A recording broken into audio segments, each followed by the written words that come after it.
हामीले आलु रोप्दै हम देख्न सक्नुहुन्छ यहाँबाट यति आलु रोपेर देख्न सक्नुहुन्छ मन पर्छ अनि काँक्रोको इन्जोय लिँदै हम। हेलो नमस्ते गाइस, सबैजना सन्चै हुनुहुन्छ होला अनि म पनि सन्चै छु। न्यू डेली भ्लगमा स्वागत छ। म चाहिँ दिल्ली नै यहाँ किनाएर बनाउँछु भने पछाडि करालाको भित्ताले चाहिँ एकदम उज्यालो दिन्छ नि त, अनि त्यही भएर म चाहिँ अब आज बिहान यस्तो ढकमक्क कुहिरो लाहाको हरियालीको बिचमा म हिँडिरहेको। बाबु हेलो गाइस भन्दैन। हमले आज के खाएको अरे? मोमो। मिठो भएको थियो? माथि न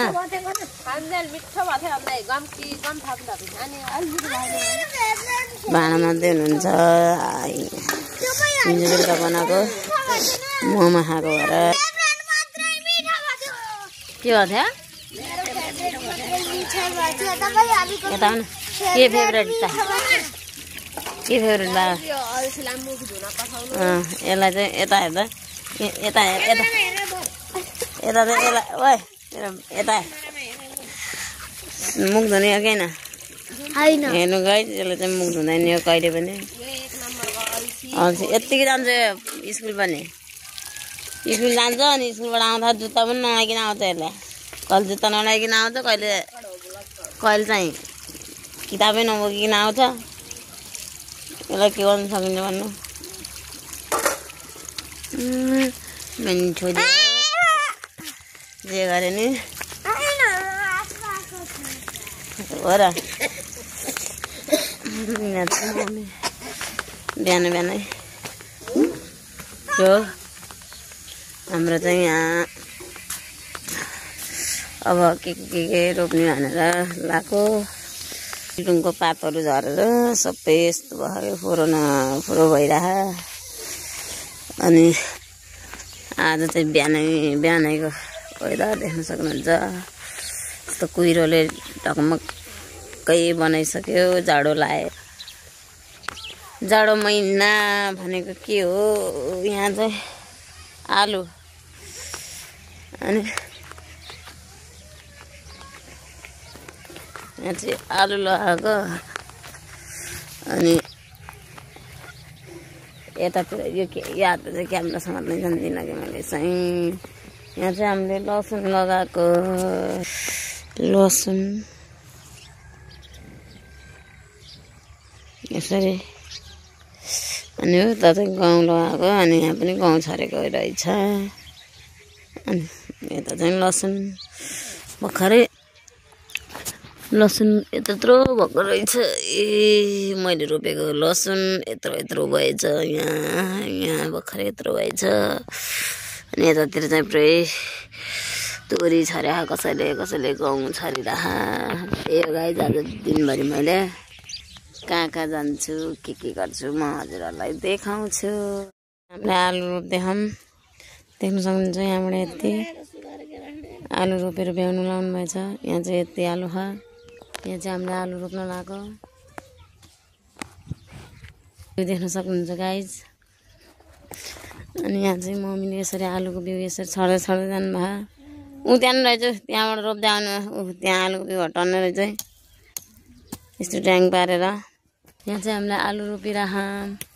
अनि यहाँ हुनुहुन्छ हाम्रो भाउजू, आलु कसरी रोप्छ हेर्न आउनुभयो। बिचार बसिहाल्नु आज। अनि त्यहाँ पनि आज मान्छेहरू सुतिरहेको। त्यही हो गाइज, यस बेला भइसक्यो। खानासाना खानाको पत्ता छैन। मलाई चाहिँ भोक लागेन, अरूहरूलाई लाग्दैन थाहा होइन। मलाई त भोक लाग्दैन। त्यही आज के म चाहिँ भात तर्कली बनाएर बिहानै बसिरहेको थिएँ। अनि बिहानै उस खाएको नि त मोमो। अनि मोमोसँग बिहानै खाएको भएर अनि आज चाहिँ भात खान मन लागेन। क्या हो 12-10 भात हाम्रो घरमा खाएनौँ।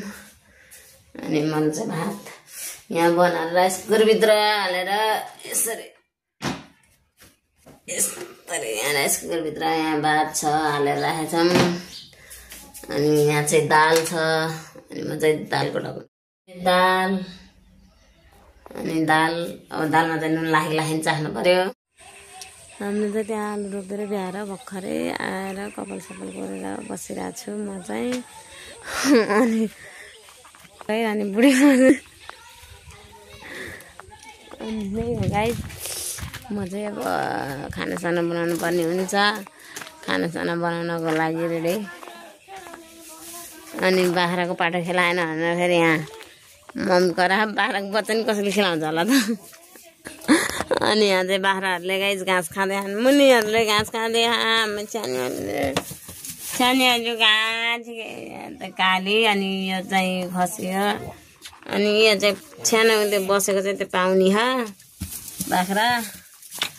बाख्रा पाउने ह अनि त्यो चाहिँ अनि यहाँ चाहिँ हामीले यसरी पराल हालिदिन्छौँ यस्तो टोकरीमा हजुरहरूको घरतिर नि यसरी टोकरीमा पराल हालेर राखिदिन्छ होला यता हेर अनि बाख्राको खोर चाहिँ यहाँ देख्न सक्नुहुन्छ यो बाख्राको खोर अनि यो चाहिँ मान्छेको घर अनि त्यो हाम्रो गाउँ अनि यो हाम्रो बाख्राको खोरमा चाहिँ यतातिर बर्खा नछ ए जाडोमा बर्खा सरी जाडो भएर यहाँ चाहिँ यसरी तिरपाल लगाइन्छौँ हामीले बाख्राको खोरमा चाहिँ गाइस अनि यहाँ चाहिँ के बनाउनु लानुभएको दबाई के को दबाई हो ए यहाँ चाहिँ काँक्रो देख्न सक्नुहुन्छ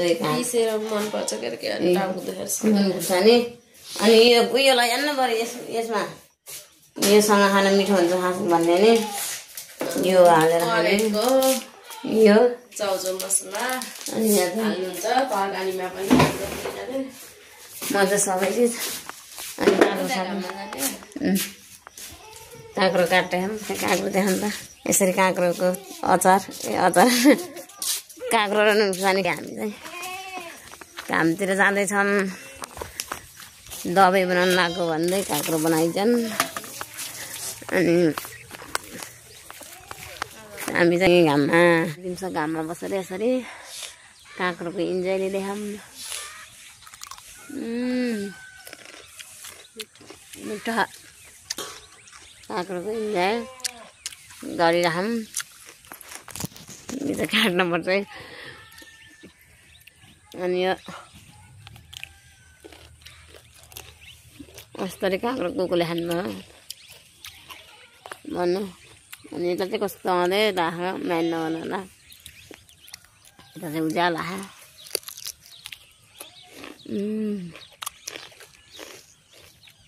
घामले लाइट चाहिँ देखाएको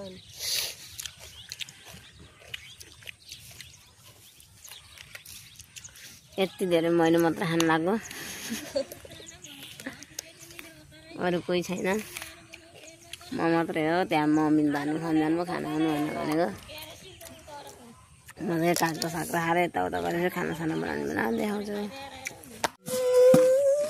सिल्टुङको तरकारी कोले खानुभयो गाई भन्नु होला यसको तरकारी बनाउनु लाग्यो हामीले चाहिँ सिल्टुङको तरकारी केलाउँदै अनि काँक्रो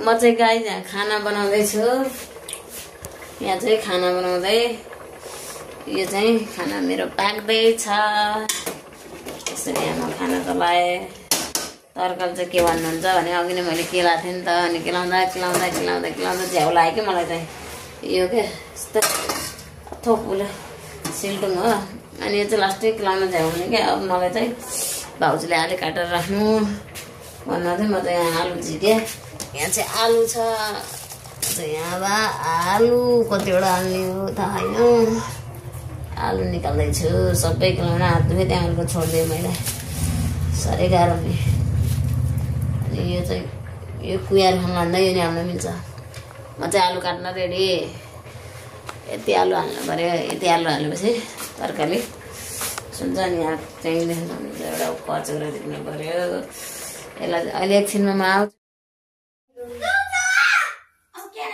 आजको भिडियो चाहिँ धेरै हल्ला आयो कि लास्टमा चाहिँ केही हुन्न त हल्लालाई चाहिँ पछि राख्नु होला अनि यति भन्दै बिदा जान्छु बाई बाई नमस्ते बाई बाई आजको ब्लग चाहिँ थोरै भयो जति हुन्छ त्यति नै बनाएँ तर धेरै लामो समयसम्म भ्लग बनाउन चाहिँ मैले सकिनँ मेरो पनि व्यस्तताको कारणले गर्दाखेरि त्यही हो यति जान्छु नमस्ते।